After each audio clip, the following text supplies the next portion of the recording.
मल्लखांब शरीरम खलु आद्य धर्म साधनम म्हणजे निरोगी शरीरात सद्गुण मन वास करते. Health is wealth. पण यासाठी व्यायामाचे महत्त्व महाभारत काळापासून विशद केले आहे. कोणतीही विद्या शिकण्यापूर्वी व्यायाम हा आवश्यक. शरीर सौष्ठव प्राप्त करण्यासाठी, ते रोगमुक्त व रोग प्रतिबंधक करण्यासाठी, सर्व अवयव धृष्टपुष्ट होण्यासाठी, शरीर संयमी सहनशील बलशाली होण्यासाठी शालेय स्तरावर अनेक व्यायाम प्रकार घेतले जातात. त्यामध्ये मल्लखांब महत्त्वाचा. घेऊ नकोस, मी तुझ्या पाठीशी आहे, तुझ्या बरोबर आहे हा संदेश मल्लखांबामुळे मिळतो. मार्गदर्शक प्रशिक्षक गुरु शिष्याकडून सुरक्षितपणे प्रात्यक्षिक करून घेतात. या व्यायामातून ताकद, लवचिकता या क्षमतांचा विकास होतो.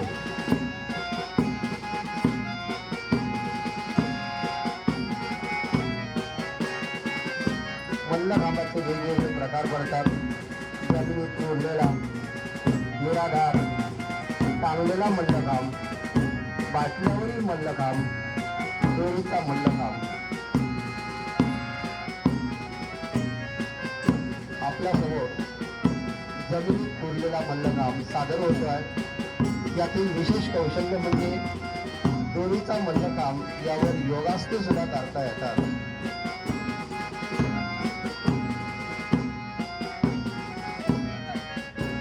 या व्यायामामध्ये पवित्रा, सलामी, साधी उडी, खांदा उडी, कमानी उडी, दो हाती उडी व बगली उडी यांचा समावेश होतो.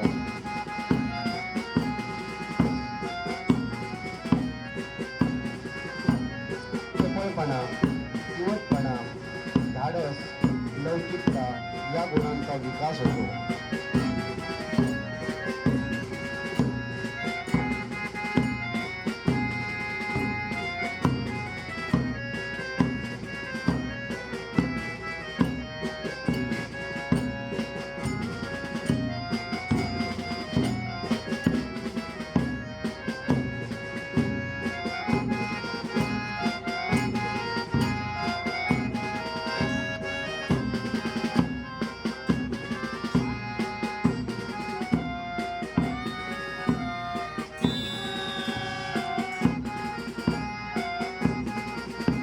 शरीरातील सर्वाधिक स्नायूंना उत्तेजित करणारा, शरीर चिवट व बलवान करणारा व्यायाम प्रकार आहे. मल्लखांब खेळणाऱ्यांचा सहसा तोल जात नाही. आपण बघतो की सर्वात उंचावर बसलेला जो विद्यार्थी आहे श्री भोई, अतिशय सहजपणे तो बसलेला आहे. पायाची भोकड फार मजबूत होते. उतार वयात सुद्धा शरीर चांगल्या स्थितीत राहते.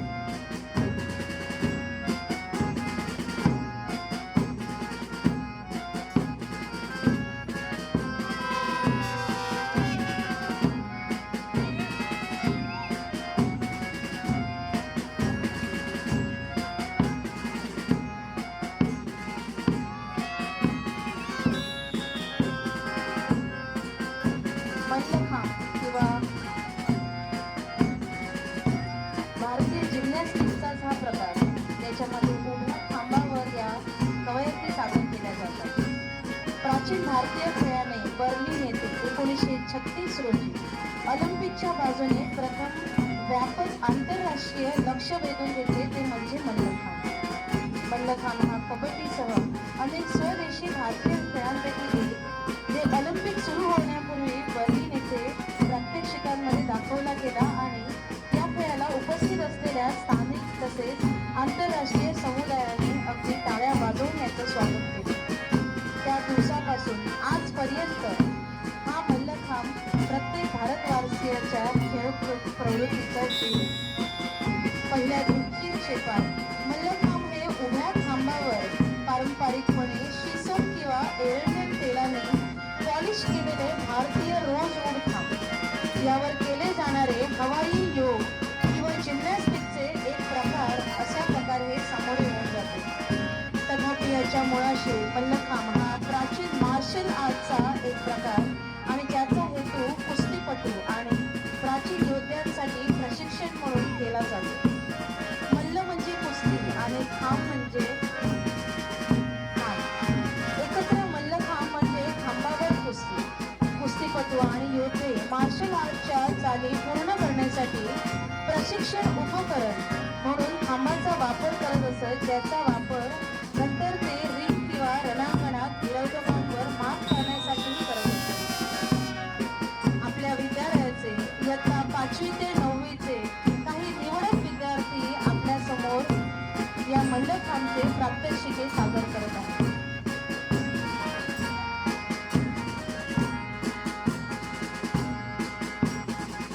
पळणगाण्याच्या मिळवणुकीला जर जोडीदार नसेल तर त्याला अडून राहावे लागत नाही. मल्लखांबामुळे सर्व प्रकारचे डावपेच व तोडी येतात. हाताचे स्नायू मजबूत होतात. कुस्ती खेळताना स्वारी डाव काढण्यास अड्यांचा चांगला उपयोग होतो. खोलवर कोरलेल्या खांबावर शारीरिक कवायती, समन्वय, खोल सांभाळणे, त्यानंतर सर्वात छोटा पैलवान उंचावर जाऊन यशस्वी शिखर गाठतो. मनोवेदक प्रात्यक्षिके सादर करतो. मल्लखांब, योगासने आणि मानवी मनोरे या तिघांचा एक त्रिवेणी संगम आपल्या समोर इथे सादर होतो आहे. इसवी सन 12व्या शतकापासून मल्लखांबाचा उद्देश किंवा उल्लेख आपल्याला आढळतो. त्यामध्ये मल्लखांब ही देवी परंपरा आहे. इसवी सन 1795-96 मध्ये पेशव्यांच्या पुणे येथील दरबारात 52 सनदी मल्लखांबपटू होते. हैदराबादच्या निजामाकडे अली खान व गुलाबंदी 2 मातब्बर पैलवान होते. निजामाने त्यांना पुण्याला पाठवून त्यांच्या जोडीचे मल्ल खेळण्याचे पेशव्याला आव्हान म्हणजे चॅलेंज दिले होते.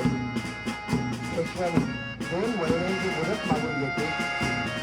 नाशिक येथील सप्तशृंगी गडावर गडी येथे मोठ्या पटांगणात लाकडी खांब रोवून त्याला प्रतिस्पर्धी समजून कुस्तीचे डाव करण्याचा सराव केला आणि प्रत्यक्षात 2 तास चाललेल्या लढतीत बाळंभट्ट दादा देवधर यांनी केलेल्या कुस्तीत निजामाचे मातब्बर पैलवान मैदान सोडून पळून गेले. अशा प्रकारचा हा इतिहास आपल्याला या मल्लखांबाच्या बाबतीत इसवी सन 1795 दरम्यानच्या सुमारास घडलेला होता. आणि तोच मल्लखांब आज आपल्याला आपल्या जिल्ह्यातील काही निवडक शाळांमध्येच सादर केला जाणारा हा खेळ प्रकार आहे मल्लखांब. आणि ही परंपरा अनेक वर्षांची आपली शाळा जोपासते आहे. आणि याचं कारण कोणतं असेल तर आपल्या शाळेमध्ये जे काही जुने शिक्षक होऊन गेले त्या शिक्षकांनी ही परंपरा आजही तशाच पद्धतीने चिरंतन ठेवलेली आहे. आणि त्याचाच परिणाम आज आपल्यासमोर अशा प्रकारचे मल्लखांबाचे प्रात्यक्षिक सादर केलं जात आहे. यामध्ये आपल्या शाळेचे माजी सहाय्यक क्रीडा शिक्षक श्री तावा देसाई सर, माजी उपमुख्याध्यापक, त्याचबरोबर सध्याचे विद्यमान सचिव माणगाव पंचक्रोशी शिक्षण प्रसारक मंडळाचे श्री एकनाथ केसरकर सर, त्यानंतर सुनील पावसकर सर, सध्याचे प्रभारी मुख्याध्यापक श्री संजय प्रियंकर सर, आपल्या शाळेचे माजी विद्यार्थी Nagesh Narvekar, Kalidas Kulkarnkar, Kamalakar Dhori sir, Mahesh Trimbak Warel sir, Arvind Salgaonkar sir, Eknath Parab, Vaibhav Kotaskar, Laxman Pawaskar आणि असे अनेक विद्यार्थी ज्यांचा आता उल्लेख झालेला नाही, परंतु ही परंपरा कधी आजही जोपासलेली आहे.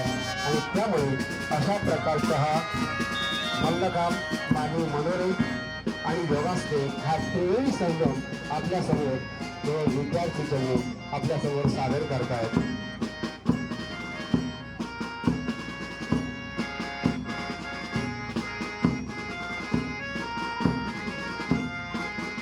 मल्लखांबचा इतिहास हा खरं तर शोधणे म्हणजे जवळजवळ अशक्यच, परंतु मल्लखांबचा सर्वात जुना थेट साहित्यिक उल्लेख निघाला तो 12व्या शतकाच्या सुरुवातीच्या मानसोल्लासार नावाच्या ग्रंथामध्ये, जो त्यावेळच्या सध्याच्या दक्षिण भारतात राज्य करणारा चालुक्य राजा सोमेश्वर तिसरा याने लिहिला होता.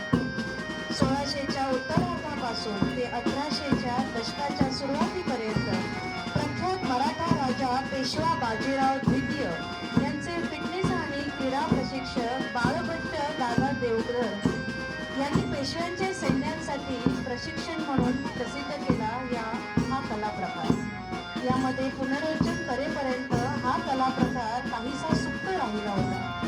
लक्ष्मीबाई, झाशीची राणी, तात्या टोपे आणि नानासाहेब यासारख्या ऐतिहासिक मराठा साम्राज्यातील व्यक्तींनी मल्लखांबाचा सराव केल्याचे संदर्भही आपल्याकडे आहेत. समतोल, कौशल्य आणि शिस्तीचा सन्मान करणारी प्रशिक्षण पद्धत विशेषतः मराठा योद्ध्यांना अनुकूल होती, जे गमिनी युद्धाचे प्रणेते म्हणून ओळखले जात असे. आणि असाच हा मल्लखांब प्रकार आपल्या समोर सादर करत आहेत आपल्या विद्यालयाचे इयत्ता 5वी ते 9वीचे काही निवडक विद्यार्थी. लवचिकपणा, डावपेचात्मक सफाई तसेच दम वाढावा हा गुण येतो आहे. पूर्वीच्या मल्लखांबाचे यथाचा मल्लखांब, हल्ल्याई मल्लखांब, कलिकाचा मल्लखांब, उसाचा